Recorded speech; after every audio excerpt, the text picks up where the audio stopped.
നമസ്കാരം. മുഖ്യമന്ത്രി പിണറായി വിജയന്റെ മകൾ വീണ വിജയനെതിരായ മാസപ്പിടി കേസിൽ കരിമണൽ കമ്പനിയായ CMRL ഉദ്യോഗസ്ഥരെ ചോദ്യം ചെയ്യാൻ സീരീസ് ഫ്രോഡ് ഇൻവെസ്റ്റിഗേഷൻ ഓഫീസ് എത്തുന്നു. ഇതിന്റെ ഭാഗമായി CMRLലെ ഡയറക്ടർ അടക്കമുള്ള 8 പേർക്ക് സമൻസ് നൽകിയിരിക്കുകയാണ്.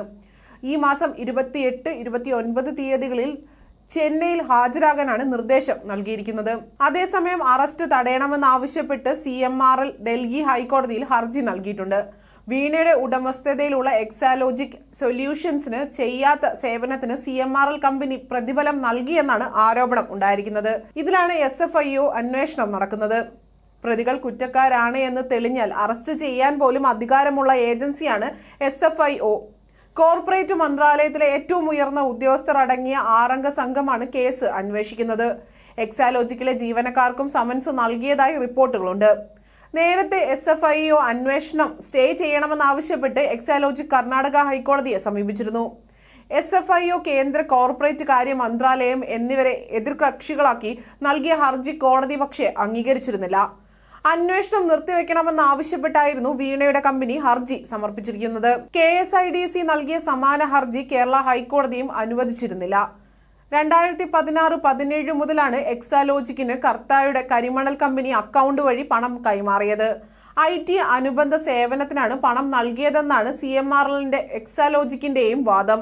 ഈ കാലഘട്ടത്തിൽ 10-ലധികം സ്ഥാപനങ്ങൾ എക്സാലോജിക്കുമായി വലിയ സാമ്പത്തിക ഇടപാട് നടത്തിയെന്നാണ് അക്കൗണ്ട് പരിശോധിച്ച് SFIO കണ്ടെത്തിയത്. മുൻപ് എൻഫോഴ്സ്മെന്റ് ഡയറക്ടറേറ്റ് നടത്തിയ വിവരശേഖരണത്തിലും ചില സാമ്പത്തിക ഇടപാടുകൾ കണ്ടെത്തിയിരുന്നു. അന്ന് സ്ഥാപന ഉടമകളിൽ നിന്നും മൊഴിയെടുത്തെങ്കിലും അന്വേഷണം മുന്നോട്ട് പോയില്ല.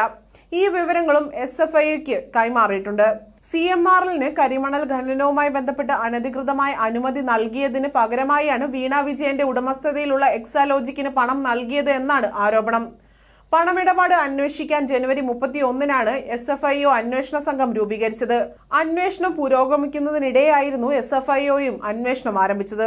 എക്സാലോജിക് CMRL ഇടപാടുകളിൽ ക്രമക്കേടുകൾ നടത്തിയതായി ROC കണ്ടെത്തിയിരുന്നു. ഒരു സേവനവും നൽകാതെ എക്സാലോജിക്കിനും CMRL വൻ തുക കൈമാറിയെന്നായിരുന്നു കണ്ടെത്തൽ. തുടർന്നാണ് അന്വേഷണം SFIOയ്ക്ക് കൈമാറിയത്. 8 മാസത്തിനകം അന്വേഷണം പൂർത്തിയാക്കാമെന്നായിരുന്നു നിർദ്ദേശം. ഇതിനിടെ അന്വേഷണത്തെ ചോദ്യം ചെയ്തുകൊണ്ട് എക്സാലോജിക് കർണാടക ഹൈക്കോടതിയെ സമീപിച്ചിരുന്നു. ROC അന്വേഷണത്തിനിടെ SFIOയ്ക്ക് സമാന്തര ഇടപാട് നടത്തുന്നു എന്നതിന്റെ എക്സാലോജിക് ചോദ്യം ചെയ്തത്. എന്നാൽ CMRLൽ നിന്ന് 1.72 കോടി രൂപ എക്സാലോജിക് കൈപ്പറ്റിയതിന് തെളിവുണ്ടെന്നും ഗുരുതര കുറ്റമാണെന്നും SFIO ഹൈക്കോടതിയിൽ വാദിക്കുകയായിരുന്നു. ഹർജിയിൽ എക്സാലോജിക്കിന്റെ ആവശ്യം തള്ളി കോടതി SFIO അന്വേഷണം തുടരണമെന്ന് അറിയിക്കുകയായിരുന്നു. അതിനിടെ മാസപ്പടി കേസിൽ വിശദമായ അന്വേഷണം ആവശ്യമാണ് എന്ന് ED കഴിഞ്ഞ ദിവസം ഹൈക്കോടതിയെ സമീപിച്ചിരുന്നു. എക്സാലോജിക്കിന് കരിമണൽ CMRL നൽകിയ പണത്തിന് സ്രോതസ് കണ്ടെത്തേണ്ടതുണ്ട്.